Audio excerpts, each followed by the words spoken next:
Hello there, ladies and gentlemen, boys and girls, Mr. and Lady. It's your boy Germ, and you're tuned into Kinetic Aesthetic. Today is part two of the council conversation that I had with me and my boys Justin, Dre Olives, and David. This was all of us just sitting around talking about Mac Miller on this particular episode. We touched on a couple of other things, I believe, but that was the main crux of the conversation, right where we got started at. So I just wanted to make sure that I gave you all that little brief heads up. This is going to be jumping right into it. This was a really long conversation that we didn't really stop. So I just sort of had to find a way to little cut into there and find another good place to pick it up. And that happened to be here. I'm going to make sure I leave a little link to part one of this conversation in the description. If you haven't heard it yet, be sure to go do that. And make sure you have a good time while you're listening to this. Go and get some popcorn. Go and make sure that you've went to the bathroom and everything else that you need to do, because you're going to want to be strapped in and situated. But other than that, have a good rest of your day and have fun listening. Here's a word from our sponsors.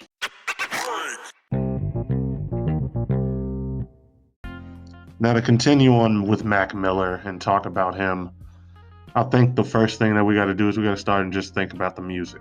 And honestly, for me, it's all timeless. Like, there's literally only one album in his entire discography that I have never really had any interest in trying to listen to all the way through.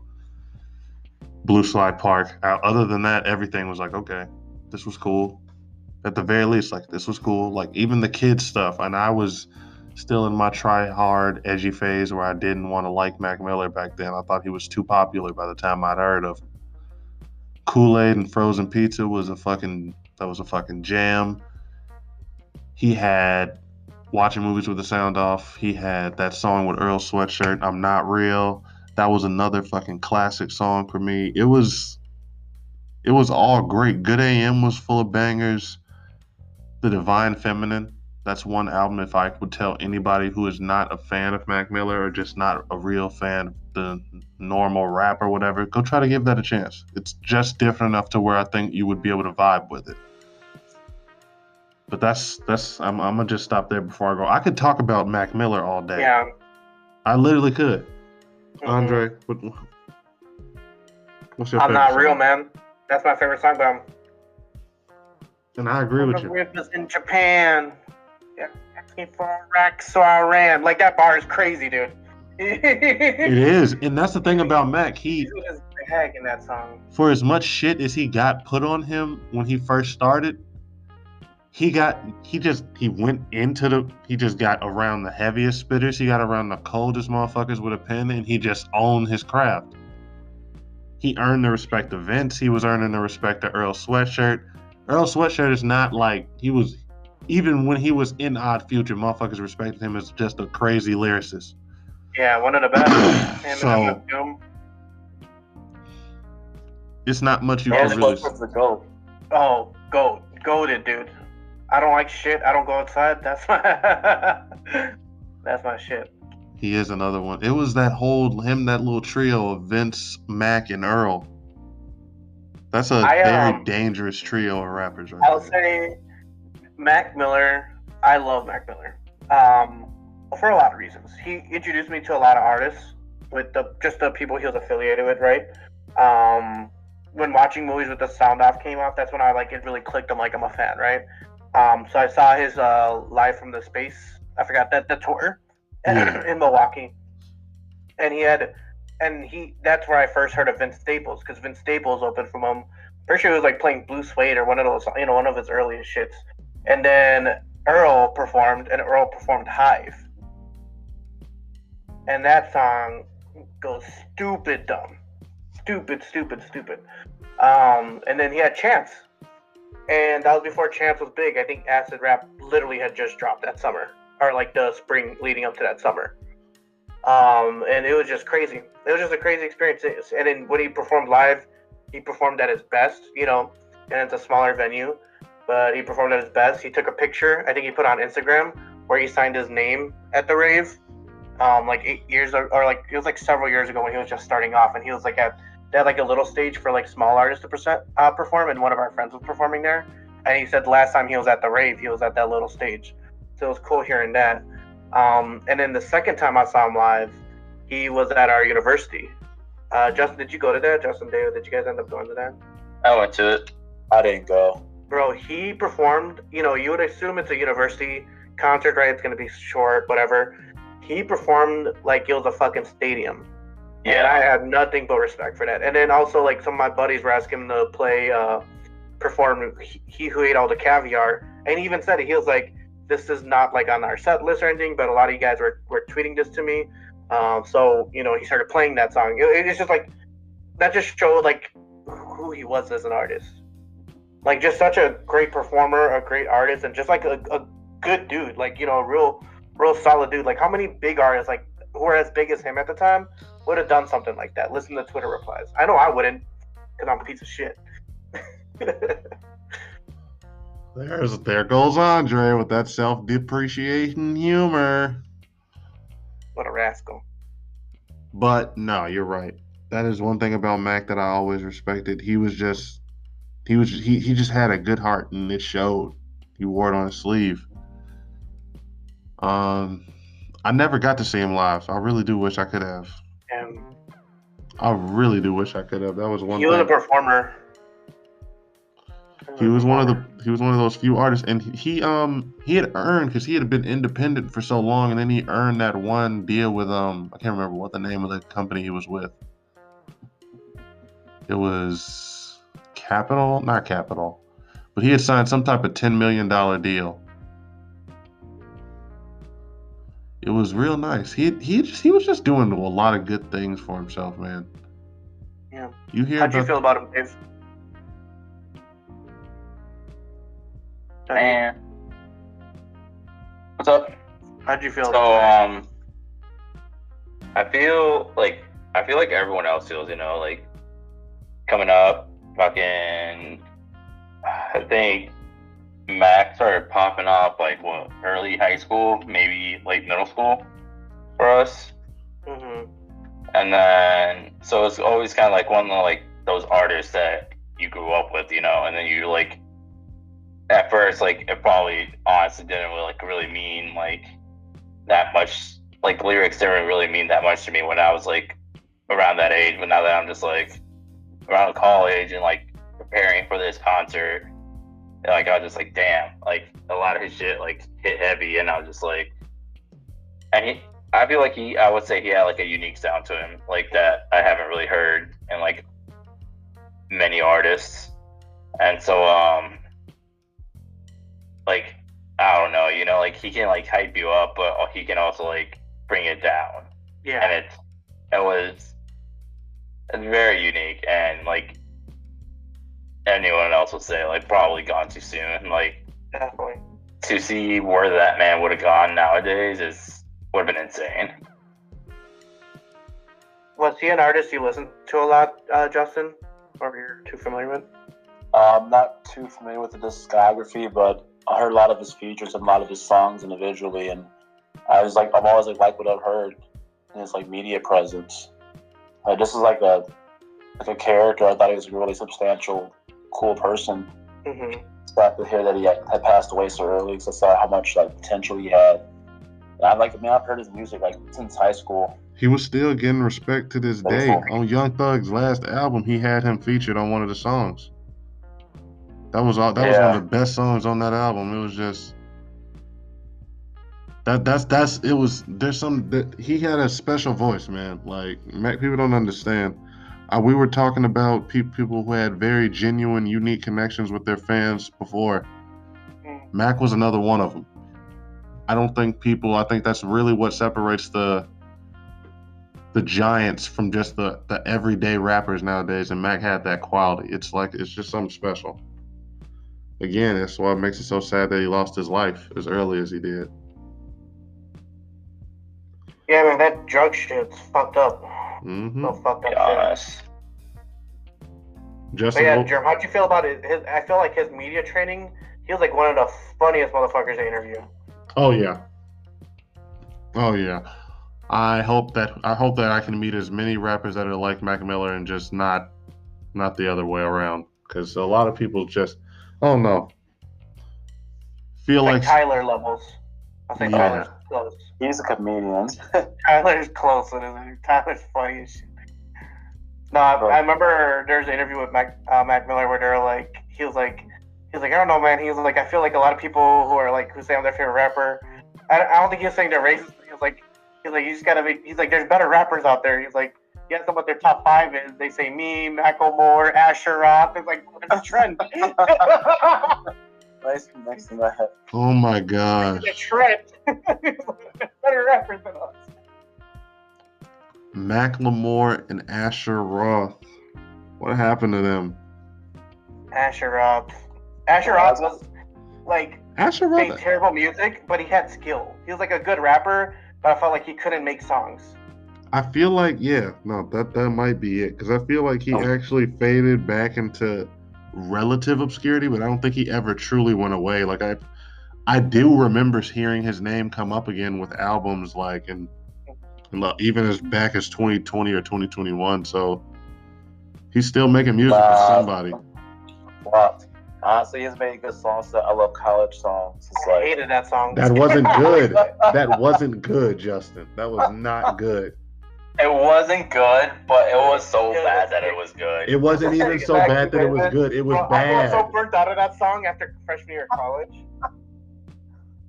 Dude, horrible song. That was like the fun of it. Like after I wasn't a freshman, I hated when they were like freshman. I'm like, no one's cheering fucking freshman, bro.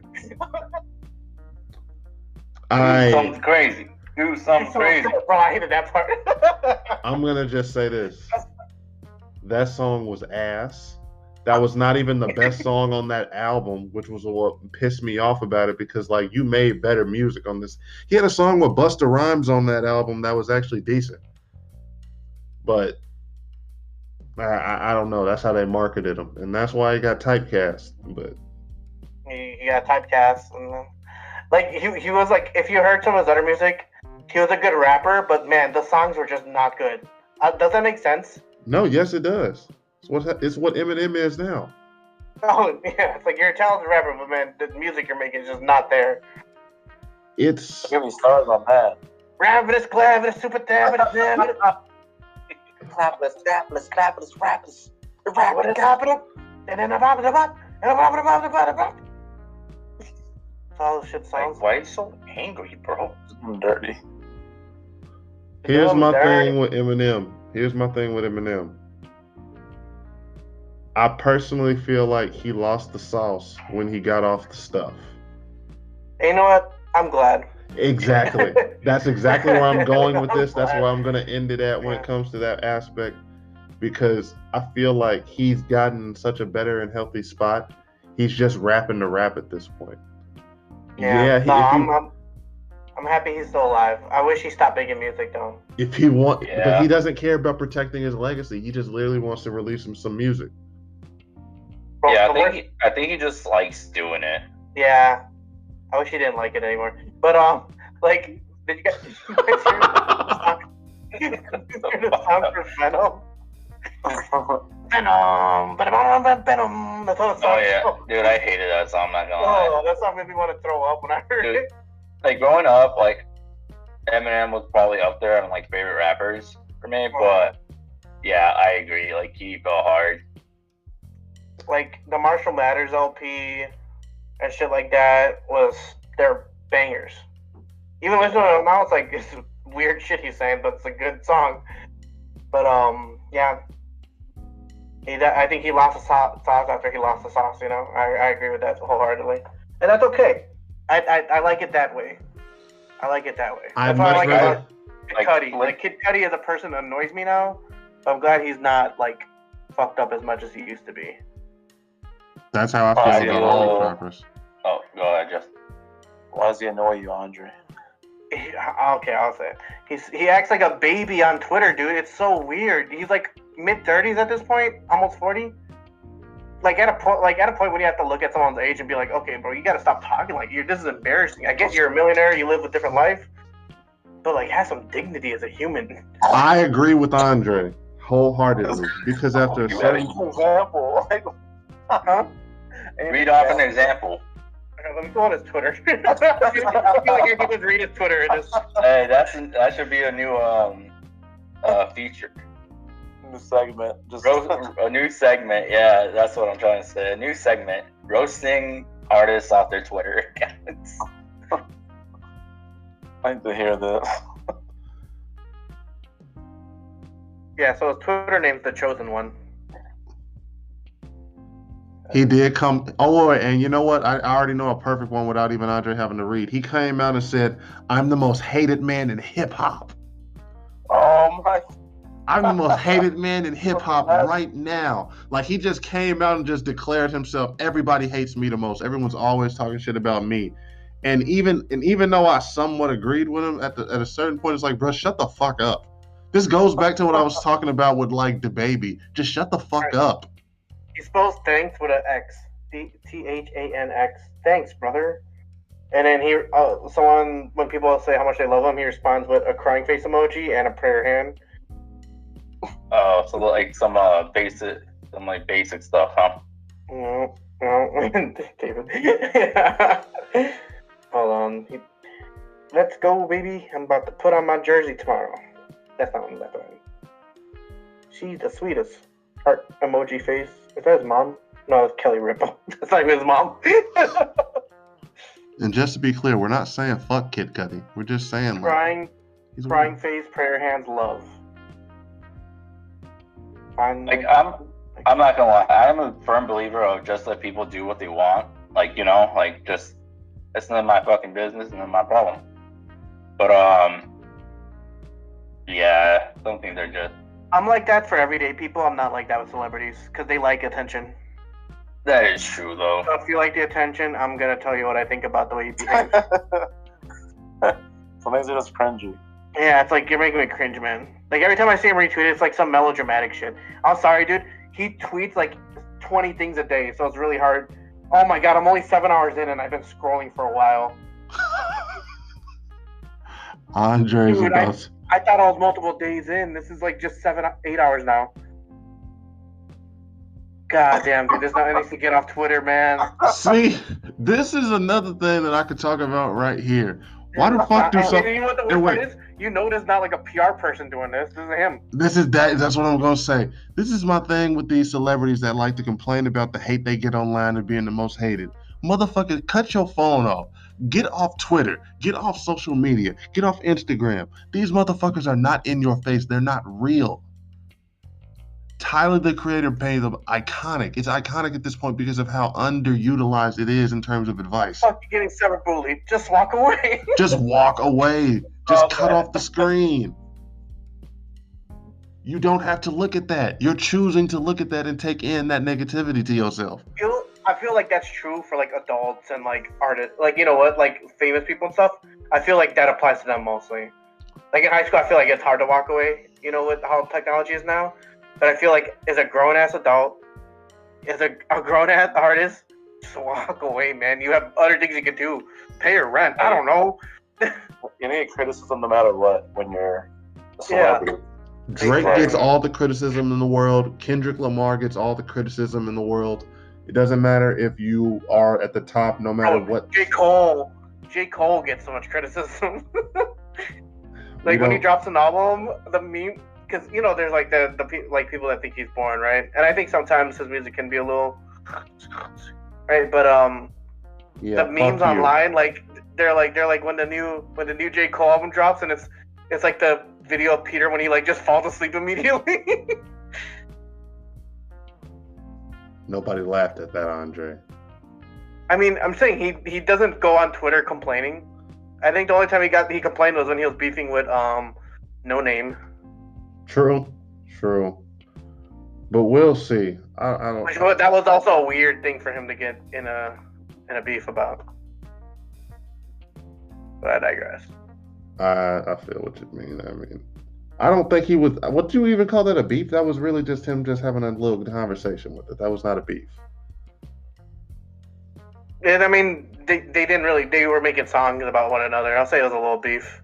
They're making diss tracks. I forgot what it was about. It was just a weird situation. I remember.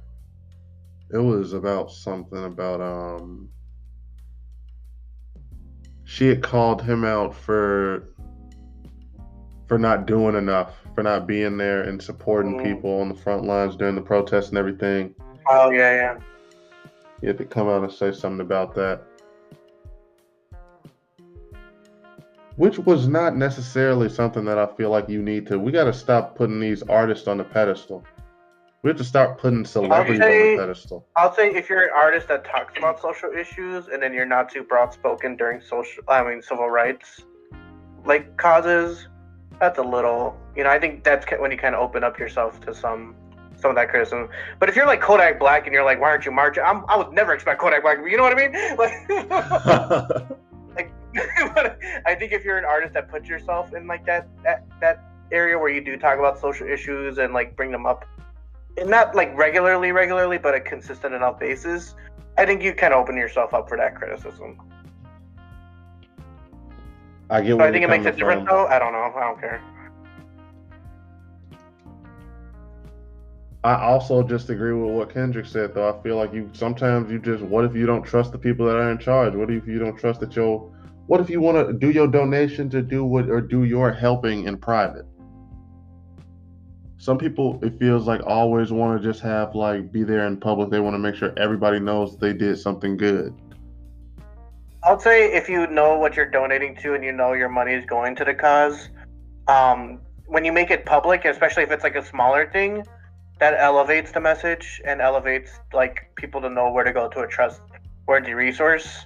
I'll say, again, if you stay away from those issues and you don't really sing about or rap about those issues, you shouldn't be expected to. But I think if you do bring up those issues and it's a part of who you are and your artist, but then when it comes time for it, you want to keep it private, that's a little weird in my opinion. I don't know. Right. It's how rich people are they say, I donate to this place when they bring it up, but then it's really just a tax write-off. True. David, I'm going to stay in the ship for this one. Okay. But I don't know, what do you guys think about that? Justin, you have any thoughts? No, I'm vibing with what you're saying right now, pretty much on the same page. David, do you have any other thoughts? I have no inputs at the moment. Well, I'd say that's all I really have to say about that one. Now, one last thing I did want to talk to you. We got about 9 minutes left. I wanted to talk about this new artist that is out right now, Ice Spice. She's got that song about a munch.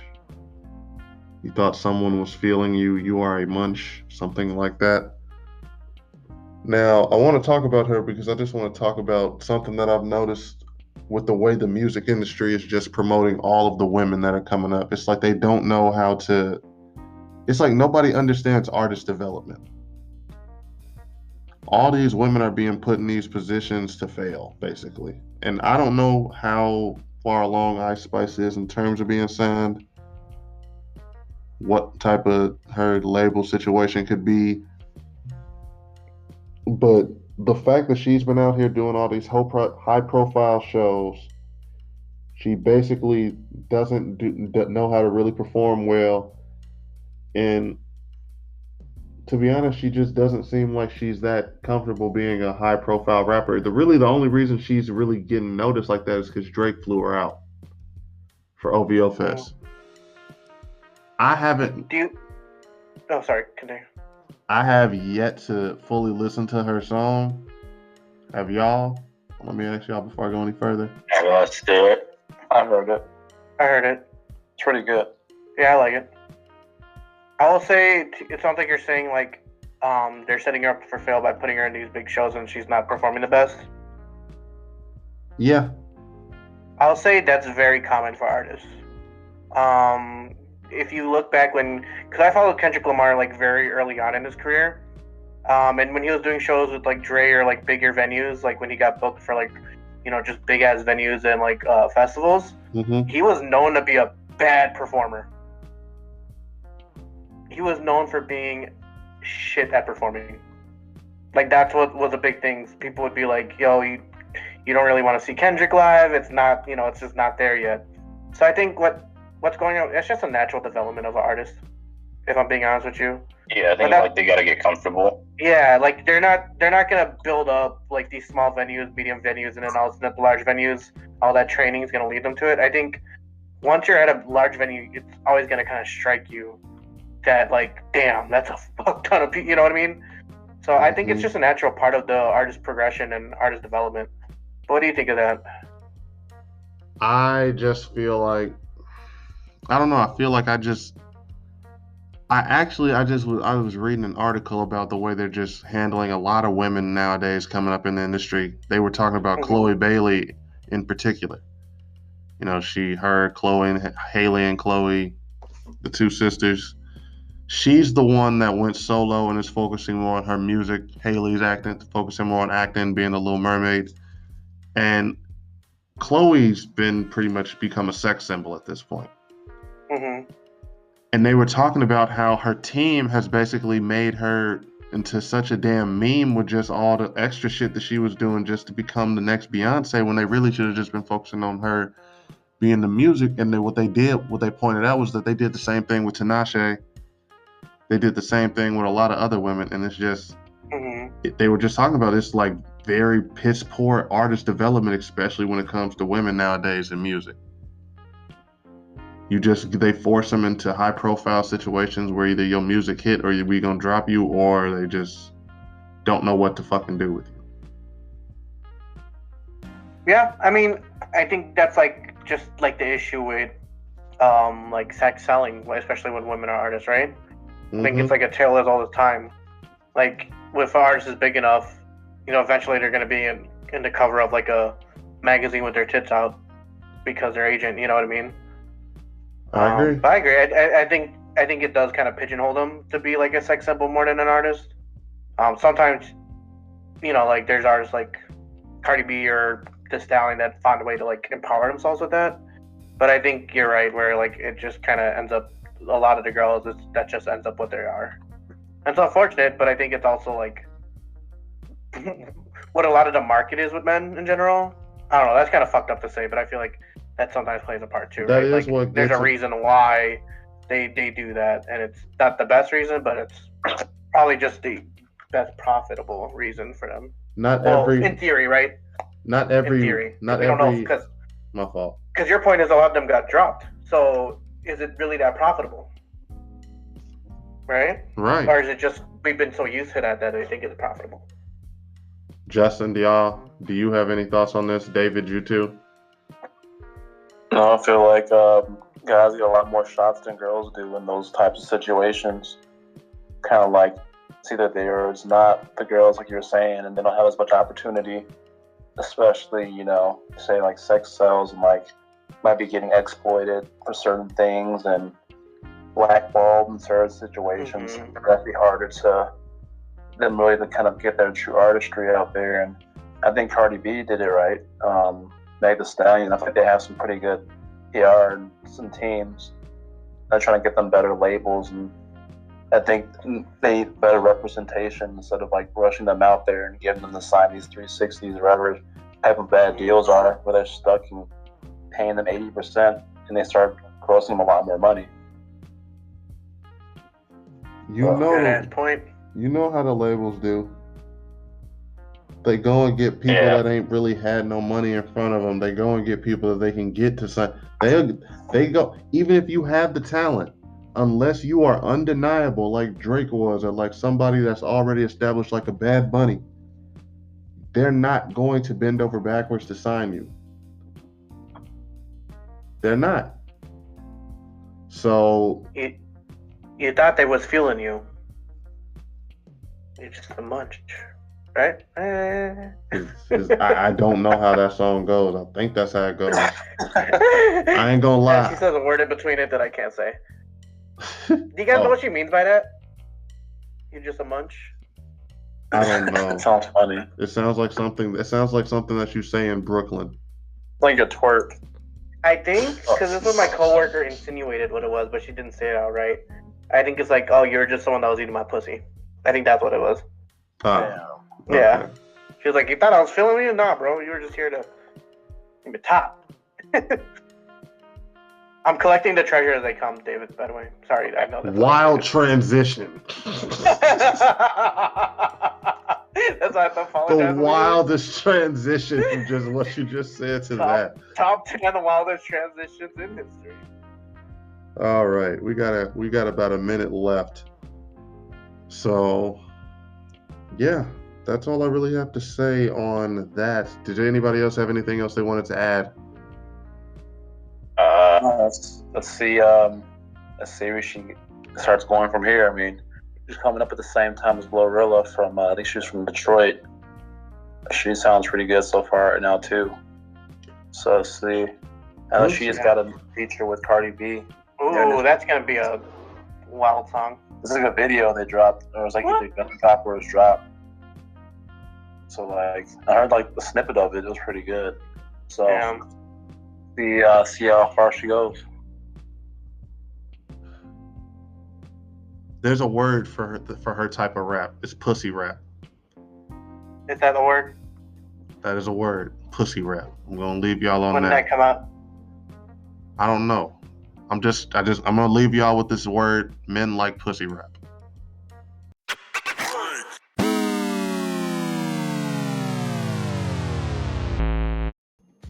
Everybody, how y'all doing? Welcome back. We've had a nice long show over here at Kinetic Aesthetic, and I've been joined by my wonderful, friendly, amazing counsel. Now, once again, I'm going to go around and give y'all a little round call. Make sure you all are well acquainted with these gentlemen. First off, Justin, say what's up. Hey, y'all. About to go wrangle us up some varmint on Red Dead after this. That's why I'm talking like that in case y'all ain't know. David, tell them what's up. Howdy, partners. How are we doing? I'm mad y'all enjoyed it. Keep going. I like it. And then we got my boy Dre. I'm waiting for my turn. And then we got my boy. And then we got. Give that man his turn. And then we got my boy Dre Olives over in here. All right, come on, Dre. Come on, tell him what's up. So, man, boy, I'm ready to go right on the terminal. Hell no. Okay. But yeah, everybody, that's been Kinetic Aesthetic. Guys, I have had a wonderful time. It has been so great having all of y'all on the show with me. I want y'all to understand this is peak content right now, what you're witnessing. This is full GTB conversations. These is money conversations. This shit's good. This is important things to listen to. This is why whatever you're doing right now, make sure you intently listen while you're focusing on this. Now, guys, do y'all have anything else y'all want to say? I'm going to go around. Justin, you got anything you want to say to the people? Have a good night, y'all.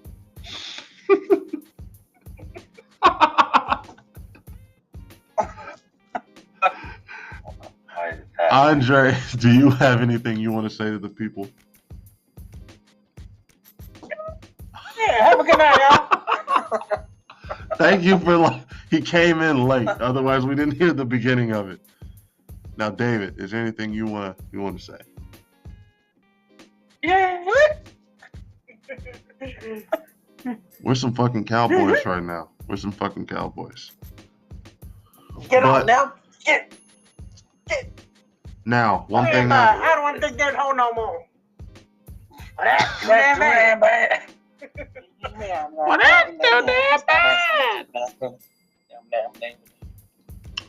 Gon' dig it in holes. Gon' dig in a hole. Where'd you come from? Where'd you go? Where'd you come from, Cotton Eye Joe? Where did you come from? Where'd you go? Where'd you come from, Cotton Eye Joe? What, when I do it, y'all? I will sue all of you. Y'all, this outro was supposed to go a little quicker than this.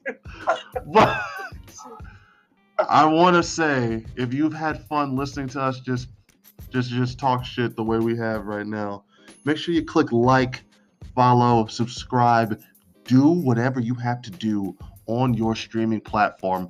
Otherwise, I have friends in high places. Is that better? I have a family that's in Mexican politics. I have Oh, God. friends in high places, y'all. So don't play games with us. Make sure you click like, follow, and subscribe on whatever that you're following or listening to us on. It goes a great way in helping us out. Just once again, want to throw that out there, though. But yeah, this has been Kinetic Aesthetic. Once again, thanks and so much. Just a big shout out to the council. We appreciate all three of y'all for coming on. They're gonna be back on here again. Just wait on it. But any other last words? Anybody? Any quick last words? Hi, Mom. Hey, Jonathan. Yeah, you just inspired me to say hi to my family too. But yes, this has been Kinetic Aesthetic. Y'all have a good rest of your day.